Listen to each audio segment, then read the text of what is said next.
हल्का असेंबली नागार्जुन सागर के नवमुंतखब रुकन असेंबली नोमुला भगत कुमार ने तेलंगाना असेंबली के रुकन की हैसियत से हल्फ लिया। स्पीकर पोचाराम श्रीनिवास रेड्डी के चैम्बर में मुनक्किदा एक सादा तकरीब में स्पीकर ने नवमुंतखब रुकन असेंबली नोमुला भगत को हलफ दिलाया। कबल अजीम सेक्रेटरी लेजिस्लेचर ने ऐवान के रुकन की हैसियत से उनके इंतखाब और हलफ बर्दारी से मुताल्लिक दस्तावेजी कार्रवाई को पूरा किया। हलफ लेने के बाद स्पीकर पोचाराम श्रीनिवास रेड्डी ने उन्हें मुबारकबाद दी और उन्हें गुलदस्ता पेश किया। इसी तरह वजीर उमूर मुक़द्दसा प्रशांत रेड्डी ने मुख्तलिफ दस्तावेजात और ऐवान से मुताल्लिक किताबों पर मबनी बैग और ID कार्ड हवाले किया।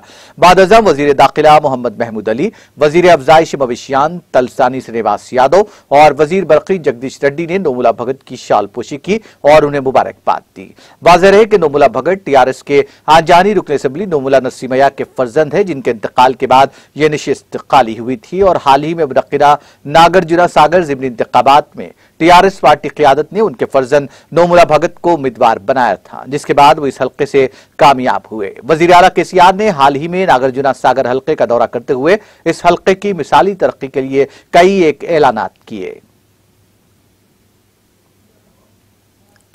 నోముల భగత్ అనే నేను శాసనసభ సభ్యునిగా ఎన్నికైనందున శాసనం ద్వారా నిర్మితమైన భారత రాజ్యాంగం పట్ల నిజమైన విశ్వాసం విధేయత చూపుతానని, భారతదేశ సార్వభౌమాధికారాన్ని సమగ్రతను కాపాడుతానని, నేను స్వీకరించబోయే కర్తవ్యాన్ని శ్రద్ధాశక్తులతో నిర్వహిస్తానని పవిత్ర హృదయంతో ప్రతిజ్ఞ చేస్తున్నాను।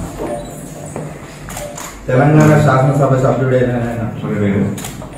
నోముల భగత్ అనే నేను సభా నియమాలకు కట్టుబడి ఉంటానని, వాటిని అనుసరిస్తానని, సభా మర్యాదలను పాటిస్తానని, సంప్రదాయాలను గౌరవిస్తానని పవిత్ర హృదయంతో ప్రతిజ్ఞ చేస్తున్నాను।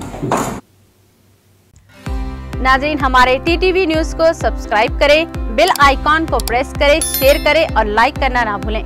और किसी भी एडवर्टाइजमेंट के लिए हमारे इस नंबर पर कांटेक्ट करें। हमारा नंबर है 9550102020 पर।